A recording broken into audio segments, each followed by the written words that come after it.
With oxygen. आज हम करेंगे reaction of metal with water.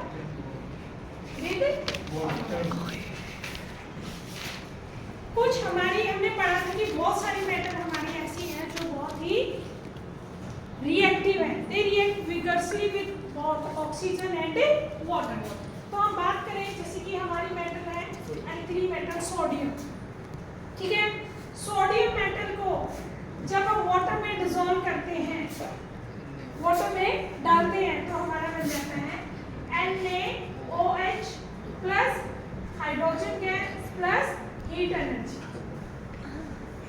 और ये हाइड्रोजन गैस इतनी तेज रिलीज होती है, इतनी ज्यादा लार्ज अमाउंट में होती है कि इट कैचेस द फायर। इस हाइड्रोजन गैसेस की वजह से ये क्या करती है, कैचेस फायर। आग को कैच कर लेती है। यानी कि sodium metal react with water, cold water से, किसे, कोल्ड वाटर से ही बहुत जल्दी विगरसली रिएक्ट करती है and produce large amount of heat energy. और इसी वजह से क्या निकलती है इसमें से, फायर, आग लग जाती है। इसी तरीके से आपकी सोडियम मेटल, उसको भी जब हम कोल्ड वाटर में डालते हैं, ये भी वॉलेंटली का मतलब बहुत जल्दी से रिएक्ट करेगी और कैचेस द फायर। और क्या बनाएगी, KOH plus H2 plus heat energy. Violently का क्या है, vigorously react with water to produce large amount of heat energy. तो सोडियम एंड पोटेशियम दोनों ही आपकी ऐसी मेटल है, एल्कली मेटल्स, इनको क्या बोलते हैं, alkali metal. They react with cold water to produce, क्या प्रोड्यूस करते हैं, heat, base plus hydrogen gas plus large amount of heat energy. Next हमारी मेटल है calcium. Calcium metal also react with the cold water but very less amount, मतलब कि slowly less violently, ज्यादा vigorously नहीं, least reactive है। किसके साथ, cold water के साथ। एल का मतलब है लिक्विड, और यहाँ पर ये कैसा है, कोल्ड वाटर, लेस वॉलेंटली आपकी रिएक्ट करेगी। और क्या बनाएगी, calcium hydroxide plus hydrogen gas. अब इस मेटल में क्या खास बात है, यहाँ से क्वेश्चन आता है, when calcium metal react with water, तो व्हाट विल हैपन। ये जो हाइड्रोजन गैस रिलीज हुई है, ये कैल्शियम मेटल जो है आपकी,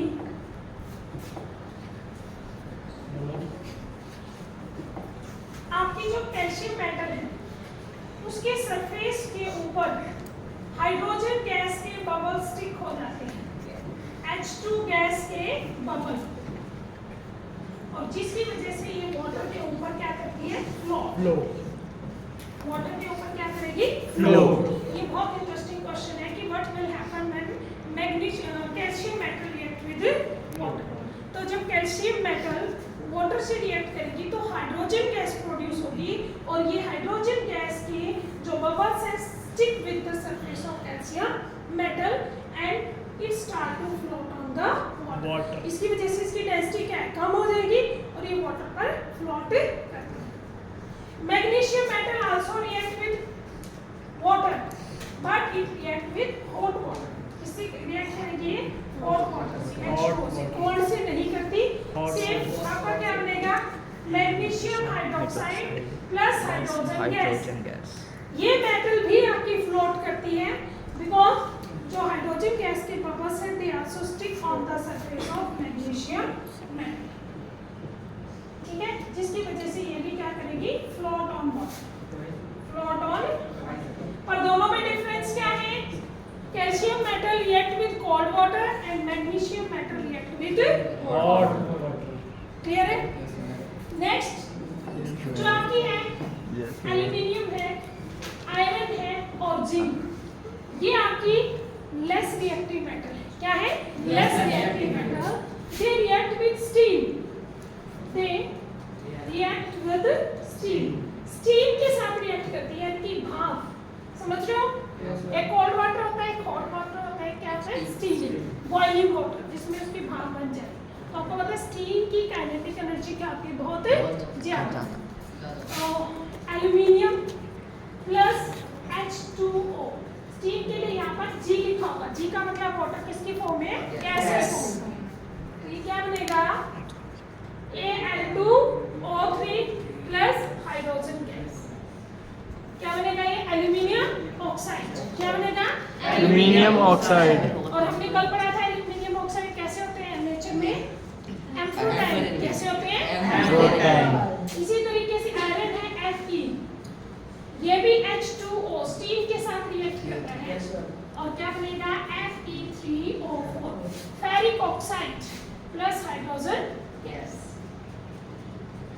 क्लियर है, they react only with the steam, ना ये कोल्ड वाटर से रिएक्ट करती है ना ही हॉट वाटर से। इसके अलावा आपका कॉपर मेटल है, सिल्वर है, लेड है और गोल्ड है, they do not react with water, they do not react with water. ये बहुत ही लेस रिएक्टिव है, या कह सकते हैं नॉट रिएक्ट विद वाटर। ये स्टीम से भी रिएक्ट नहीं करती, ना कोल्ड से, ना हॉट से, ना ही स्टीम से। क्लियर है यहाँ तक? Okay.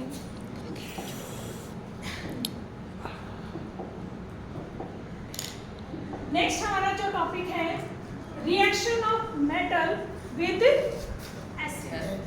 Reaction of metal with acid, reaction of metal with acid. अब मेटल की एसिड के साथ रिएक्शन हम सेकंड चैप्टर में पढ़ चुके हैं, याद है कि हमने क्या लिए थे, जिंक ग्रेन्यूल्स, उसमें हमने क्या डाल दिया था, डाइल्यूट H2SO4 या HCl, और क्या बन गया था, ZnSO4 plus hydrogen gas. Mainly metal react with acid produce hydrogen gas, produce hydrogen gas. But some metal do not react with nitric acid। आपको पता है HNO3, अच्छा, HNO3 नाइट्रिक एसिड, ये भी आपका क्या है, एसिड ही है। तो कुछ मेटल जो है नाइट्रिक एसिड से रिएक्ट करके does not produce hydrogen gas, because जो नाइट्रिक एसिड है ये किसका काम करेगा, act as oxidising agent.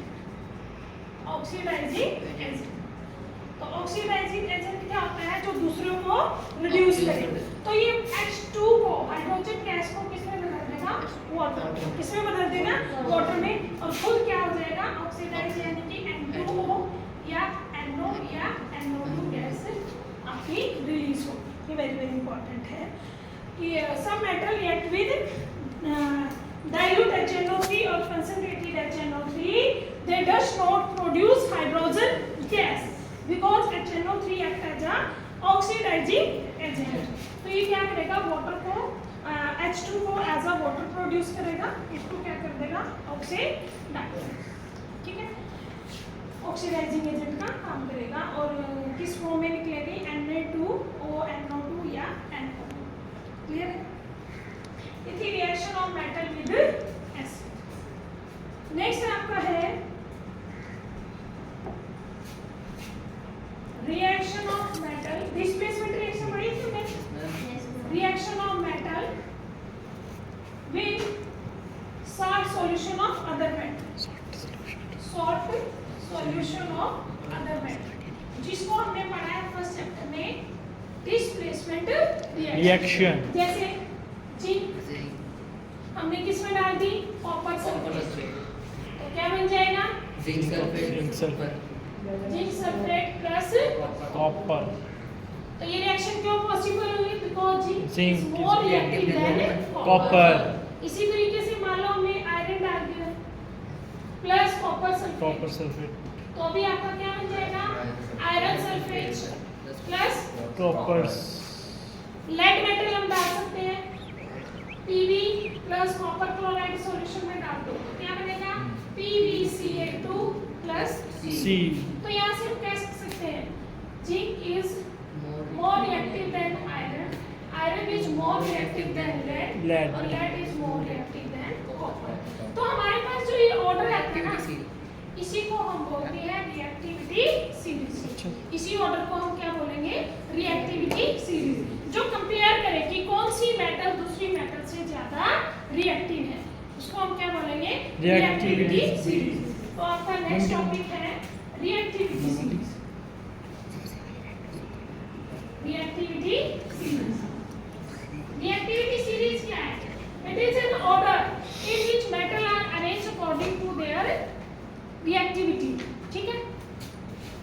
a series in which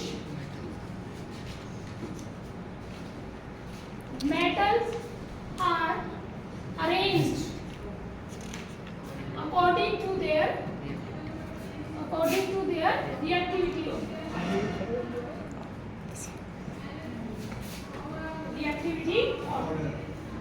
जैसे आपकी बुक में रिएक्टिविटी सीरीज दी है, सबसे ऊपर है आपकी पोटेशियम मेटल, उसके बाद सोडियम, उसके बाद कैल्शियम, उसके बाद मैग्नीशियम, उसके बाद जिंक, आयरन,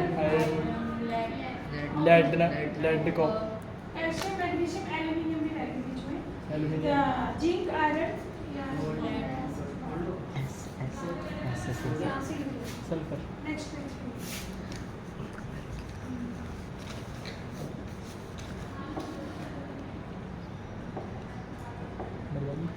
सबसे ऊपर है आपकी पोटेशियम, उसके बाद सोडियम, उसके बाद calcium, magnesium, aluminium, zinc, iron, lead, hydrogen, copper, mercury, इसके बाद आ जाएगी आपकी सिल्वर, गोल्ड। आपकी कुछ स्पेसिफिक मेटल है, वैसे तो बहुत सारी हैं, आपकी बुक में यही है। इट मींस क्या है, जो सोडियम और पोटेशियम है दे आर मोर रिएक्टिव। क्या है? More reactive. भाई बहुत ही जल्दी रिएक्ट करती है एयर और वाटर से, इसलिए इनको स्टोर करते हैं केरोसिन ऑयल में। और जो गोल्ड और सिल्वर है ये आपकी क्या है? लीस्ट रिएक्टिव, इसलिए इनको हम क्या बोलते हैं? Nobel metal. क्या बोलते हैं? Nobel metal. जल्दी बताने में इनका यूज होता है। ये आपकी मिडल रिएक्टिविटी सीरीज होती है। क्या होती है? Middle reactivity series. मतलब ना ही जल्दी से रिएक्ट करती है और ना ही बहुत कम रिएक्ट करती है, तो ये मिडल रिएक्टिविटी सीरीज में आती है। ठीक है, जब हम हाँ मैग्नीशियम और कैल्शियम भी रिएक्टिव में आती है। किसमें आती है? रिएक्टिव। तभी तो ये कोल्ड वाटर से रिएक्ट कर रही थी, ये हॉट से, और ये किससे करती है? स्टीम से। ठीक है, और मरकरी वगैरह दी जाता, लेड, मरकरी, गोल्ड और silver, these are least reactive metal. तो ये आपकी क्या है? Series of metal. इसको हम बोलते हैं रिएक्टिविटी सीरीज। क्लियर है? नेक्स्ट आपका है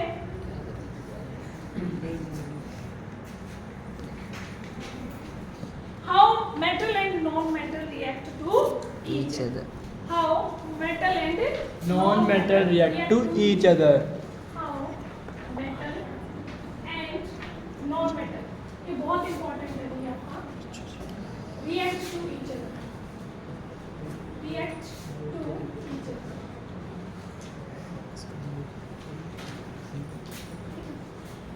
अब मुझे मेनली सिर्फ हम वही पढ़ेंगे जो मेटल आपके चैप्टर में यूज हो रही है। Sodium, magnesium, aluminium, zinc, potassium नहीं, और कैल्शियम। ठीक है, इनको हम बोलते हैं अल्कलीस मेटल। क्या बोलते हैं? Alkalis metal. जो सोडियम है, अगर याद हो हमने 10th में पढ़ा था, सोडियम के पास 11 इलेक्ट्रॉन होते हैं। कितने होते हैं? 11। इसके पास 12, 13, 19 और बस आपने ये याद रखना नंबर। 11 का मतलब है KLMN सेल होते हैं आपके। फर्स्ट सेल में कितने आएंगे? 2, नेक्स्ट में 8, 1। यानी कि सोडियम के वैलेंस सेल में क्या इलेक्ट्रॉन है? 1। इसकी वैलेंसी क्या है? 1। मैग्नीशियम के 12 है तो 2, 8, 2। इसकी वैलेंसी कितनी होगी? 2। एल्यूमिनियम की 2, 8, 3। पोटेशियम 2, 8 और 8। फिर नेक्स्ट में क्या आ गया? 1। कैल्शियम 2, 8, 8, 1। अब ये जो है 1, 2 और 3 और ये 1 और ये 2, ये कहलाएंगे इनकी वैलेंसी, या आप कह सकते हो वैलेंस इलेक्ट्रॉन। क्या कहलाएंगे? Valence electron. अब सोडियम के पास अपनी सिर्फ कितना याद रखना है? वैलेंस सेल में कितने इलेक्ट्रॉन है? 1, और इसको हम ऐसे डॉट से दिखाएंगे। ये सोडियम का इलेक्ट्रॉन डॉट स्ट्रक्चर है। समझ में आया? मैग्नीशियम के पास कितने इलेक्ट्रॉन है? 2।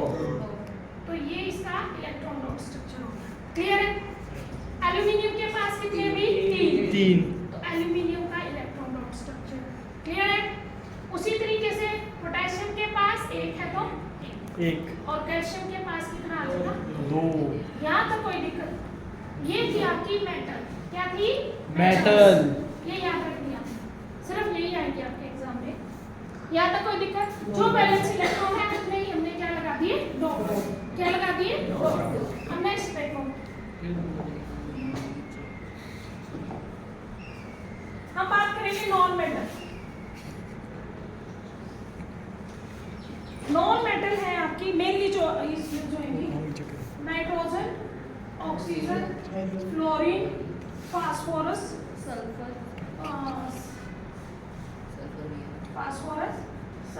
और क्लोरीन। नाइट्रोजन के कितने इलेक्ट्रॉन होते हैं? 7।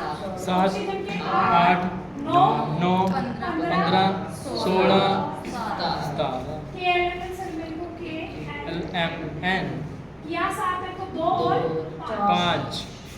8 है तो 2 और 6 2 और 7 2 और 8 ठीक है? 2 8 6 2 8 ठीक है? नाइट्रोजन के वैलेंस इलेक्ट्रॉन कितने हैं? 5। कितने हैं? 5। तो हम ऐसे 5 क्रॉस से लिखें। ठीक है? ऑक्सीजन के कितने हैं? 6। 1 2 3 4 5 और 6। ठीक है? फ्लोरीन के कितने हैं? 7। 1 2 3 4 5 6 और 7। सल्फर के कितने हैं? 6। 1 2 3 4 5 6 ठीक है? वही क्लोरीन के कितने हैं? 7 1 2 3 4 5 6 7 ये है electron dot structure of non metal. Non metal ठीक है? मेटल के हमने डॉट से दिखा दिए, इसकी क्या दिखा दिए? क्रॉस। एक्सिस ठीक है? अभी नेक्स्ट की मेटल्स क्या करेंगे और नॉन मेटल क्या करेंगे। हमें पता है जो मेटल होते हैं उनके पास एक्स्ट्रा इलेक्ट्रॉन है। कितने हैं? एक्स्ट्रा। ऐसे समझो, सोडियम के पास 11 इलेक्ट्रॉन है, 2 8 और 1। क्लोरीन के पास 17 इलेक्ट्रॉन है, 2 8 और 7 अब इनको क्या करना है?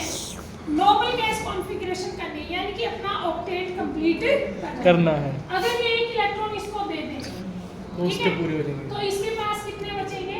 सोडियम के पास 2 और 8 एक इलेक्ट्रॉन इसको देगी तो जो इलेक्ट्रॉन देता है उस पर क्या कहा जाएगा? प्लस। पॉजिटिव कितने बोलेगा। इलेक्ट्रॉन देगा? अगर एक इलेक्ट्रॉन देगा +1, पॉजिटिव 2 इलेक्ट्रॉन देगा +2, 2, 3 इलेक्ट्रॉन देगा +3 और इनको हम बोलेंगे कैटायन। कैटायन। क्या बोलेंगे? कैटायन। तो जो मेटल है वो क्या करती है? Loss of electron. किसका लॉस होता है? इलेक्ट्रॉन्स का नॉन मेटल ये इलेक्ट्रॉन ले लेगी क्लोरीन। गेन कर 2 8 7 थे, अब कितने हो गए इसके पास? 8 इसने क्या किया? इनको Gain. बोलेंगे एनायन। क्या बोलेंगे? एनायन। तो इस पर आएगा नेगेटिव नेगेटिव क्या चार्ज बनेगा? Negative charge. और जब एक नेगेटिव स्पीशीज पॉजिटिव स्पीशीज के साथ बॉन्ड बनाती है, ये लाइन क्या है? बॉन्ड। Bond. इस बॉन्ड को बोलते हैं आयनिक बॉन्ड। आयनिक बॉन्ड क्या बोलेंगे? Ionic bond. और यहाँ से आयनिक बॉन्ड की डेफिनेशन आ जाती है कि आयनिक बॉन्ड क्या होता है? The bond is formed by, अब आप देखो एक एलिमेंट इलेक्ट्रॉन को दे रहा है, एक एटम इलेक्ट्रॉन को दे रहा है और दूसरा उसको पूरी तरह ले रहा है। देने वाले पर प्लस चार्ज है, लेने वाले पर Negative माइनस charge। चार्ज है। तो यहाँ पर क्या हो रहा है? Complete transfer of electron. क्या हो रहा है? Complete transfer of electron. तो ऐसा बॉन्ड जो दो एटम के बीच में कंप्लीट ट्रांसफर ऑफ इलेक्ट्रॉन से बनता है उसको बोलते हैं आयनिक Ionic बॉन्ड। bond। क्या बोलेंगे? Ionic bond. क्लियर है? Yes, The ma'am. bond is formed by complete transfer of electron from one atom to Another atoms. is known as ionic bond क्या बोलेंगे इसको? Ionic bond. The bond is formed by complete transfer of electron from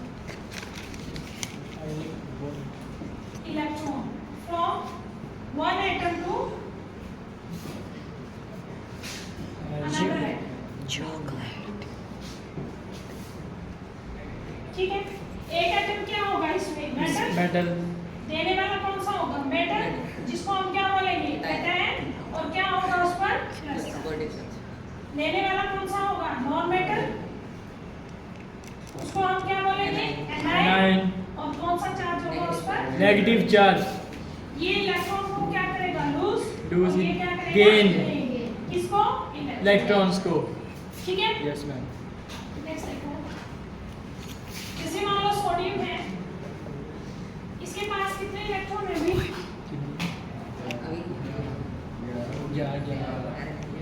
दो, 8। ये change हो जाएगा Na plus electron. Reaction कैसे? Close, ठीक है, close. क्लोरीन है, 2 8 6 7 ये इस इलेक्ट्रॉन को लेगा तो क्या हो जाएगा? Cl। नेगेटिव उसने ठीक गेन है, किया। एक्चुअली बोर्ड आपने कैसे बना के दिखाना है? Na है, एक इलेक्ट्रॉन, ठीक है। पॉइंट।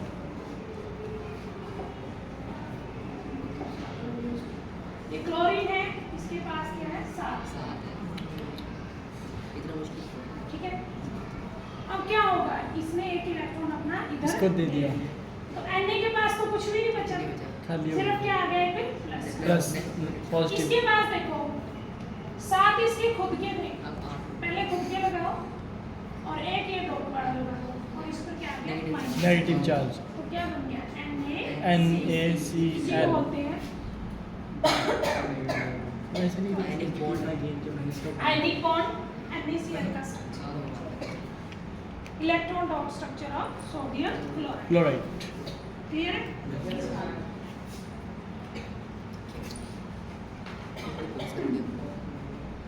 आगे करें। इसी तरीके से इलेक्ट्रॉन डॉट स्ट्रक्चर दूसरे एलिमेंट का भी हम बना सकते हैं।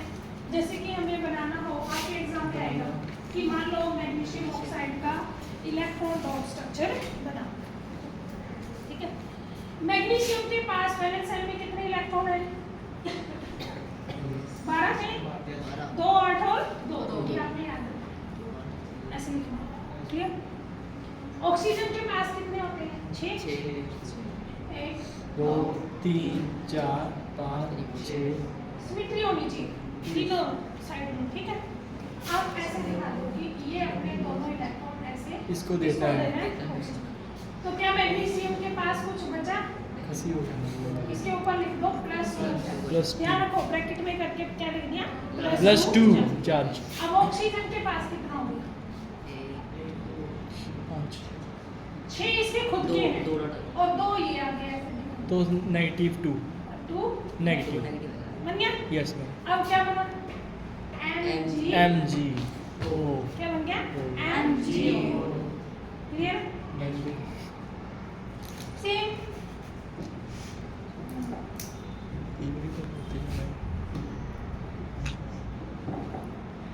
मान लो ये बोल रहे हैं अब बनाओ Na2 सोडियम ऑक्साइड का क्या बनाओ? स्ट्रक्चर बनाओ, स्ट्रक्चर। ठीक है। अभी हमने पढ़ा था सोडियम के पास क्या है? एक इलेक्ट्रॉन, पर यहाँ कितने सोडियम है? 2 लिख लो, लिख लिया। ऑक्सीजन के पास अभी लिखा है कितने हैं? 6। तो इसका मतलब ये भी यहाँ पर इलेक्ट्रॉन देगा और ये भी। तो कितने सोडियम इलेक्ट्रॉन दे रहे हैं? 2 दे एक पर तो एक ही प्लस चार्ज है ना, इसलिए एक प्लस चार्ज है, ठीक है। कोई इलेक्ट्रॉन लगाएंगे इसके सर्कल में। ऑक्सीजन कितने इलेक्ट्रॉन ले रहा है? 2 ले रहे हैं। इस पर 2 2 नेगेटिव। क्या हो गया? Na2 2O। ठीक है। लेने देने। अब ये देखो सोडियम ऑक्साइड के बीच में मैग्नीशियम ऑक्साइड के बीच में अगर हम लिखना चाहिए +2 और -2 इसी तरीके से बॉन्ड बनाना, तो बॉन्ड किसके बीच में बन रहा है? आयंस के बीच में। किसके बन रहा है? आयंस के बीच में। इसलिए इस बॉन्ड का दूसरा नाम भी बोल देते हैं इलेक्ट्रोकोवलेंट बॉन्ड। क्या बोल देते हैं इसको? इलेक्ट्रोकोवलेंट बॉन्ड। और इस फोर्स को बोल देते हैं, इस फोर्स ऑफ अट्रैक्शन को बोल देते हैं electrostatic force of attraction. Electrostatic force of attraction. और ये कैटायन और एनायन के बीच में अट्रैक्शन होती है, प्लस चार्ज और माइनस चार्ज के बीच में, इसलिए ये बहुत ही स्ट्रॉन्ग बॉन्ड होता है। क्या होता है? बहुत ही strong bond. ठीक है, इसी के बेसिस पर फॉर्मेशन ऑफ बॉन्ड के बेसिस पर आती है physical property of ionic compound. Physical property of ionic compound.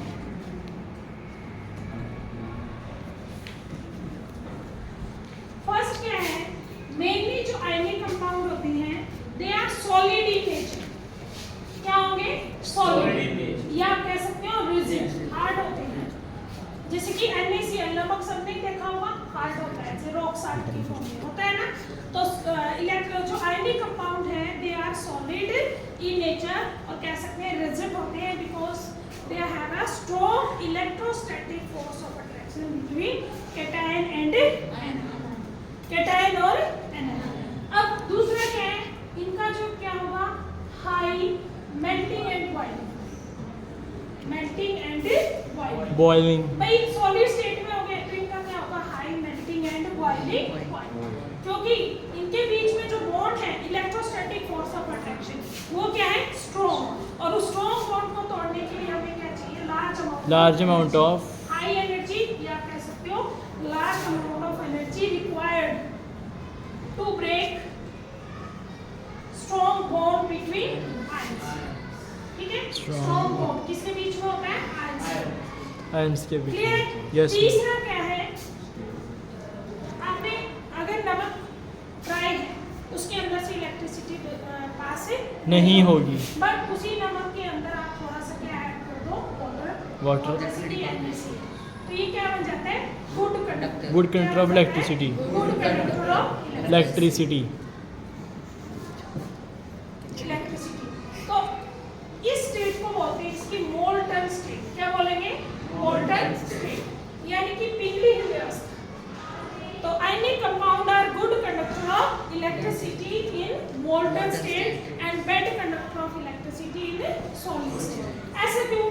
क्योंकि सॉलिड स्टेट में NaCl जैसे उसके ऊपर कोई चार्ज नहीं है, ना प्लस है ना ही माइनस। जैसे इसको वाटर में डिसॉल्व करेंगे ये किसमें टूट जाएगा, Na positive plus Cl negative, तो ये देगा आयंस। क्या देगा, आयंस। और due to movement of ions ये क्या बन जाएंगे, गुड कंडक्टर ऑफ इलेक्ट्रिसिटी। जब तक आयन नहीं होंगे तो they are not good conductor of electricity. समझ में आया? तो यहाँ पर characteristic physical properties of ionic compound से भी क्वेश्चन आता है। क्वेश्चन ऐसे आएगा, why they have high melting point of ionic compound. Explain करो, तो हमें क्या एक्सप्लेन करना पड़ेगा, because ionic compound have strong electrostatic force of attraction between cation and anion. तो to break this strong force of attraction we need high energy, so they have high melting point. Clear? कोई भी question किसी बच्चे का कोई doubt? आज के लिए इतना ही। नेक्स्ट हम पढ़ेंगे फिर मैटर की एक्सट्रैक्शन ऑफ मेटल्स।